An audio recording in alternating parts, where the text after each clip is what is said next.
আওয়ামী লীগকে নিষিদ্ধ ঘোষণার দাবিতে আয়োজিত সাম্প্রতিক এক সমাবেশে এক পক্ষের দলীয় স্লোগান এবং জাতীয় সঙ্গীত পরিবেশনের সময় বাধা দেওয়াকে কেন্দ্র করে সৃষ্ট বিতর্ককে নিজেদের অবস্থান স্পষ্ট করেছে জাতীয় নাগরিক পার্টি এনসিপি।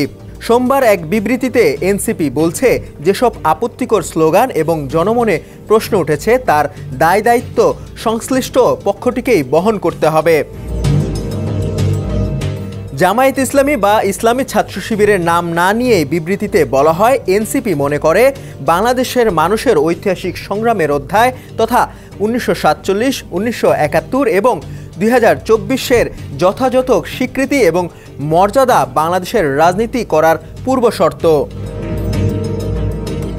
যারা 1971 সালে এই জনপদের মানুষের জনযুদ্ধের বিরুদ্ধে অবস্থান গ্রহণ করেছিল এবং যাদের বিরুদ্ধে গণহত্যায় সহযোগিতার অভিযোগ রয়েছে, আমরা চাই তারা নিজেদের সুস্পষ্ট রাজনৈতিক অবস্থান জাতির সামনে ব্যাখ্যা করে জাতীয় সমঝোতা ও ঐক্যকে সুদৃঢ় করবে এবং 24-এর অভ্যুত্থানের জন আকাঙ্ক্ষাকে বাস্তবায়নে সহযোগী হবে।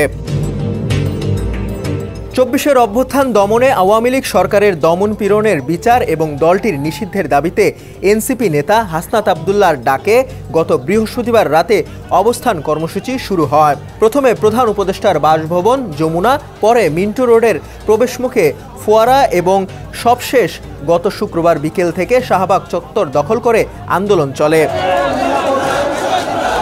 এনসিপির পাশাপাশি জামায়াত ইসলামী, ইসলামী ছাত্র শিবির, ইসলামী আন্দোলন, আপ বাংলাদেশ সহ কিছু সংগঠন এই কর্মসূচিতে অংশ নেয়।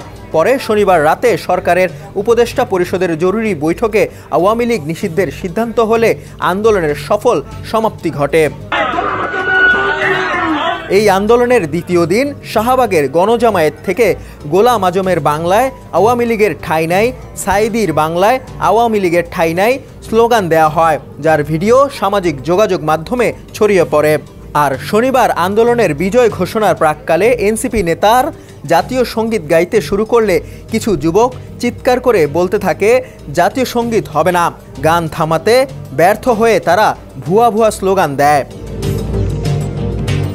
এই বিতর্কের মধ্যে তথ্য উপদেষ্টা মাহফুজ আলম প্রসঙ্গ উল্লেখ না করে সামাজিক যোগাযোগ মাধ্যমে জামায়াতের মতাদর্শের সমালোচনা করেন এবং তাদেরকে শুধরানোর পরামর্শ দেন। ডেস্ক রিপোর্ট, সমকাল।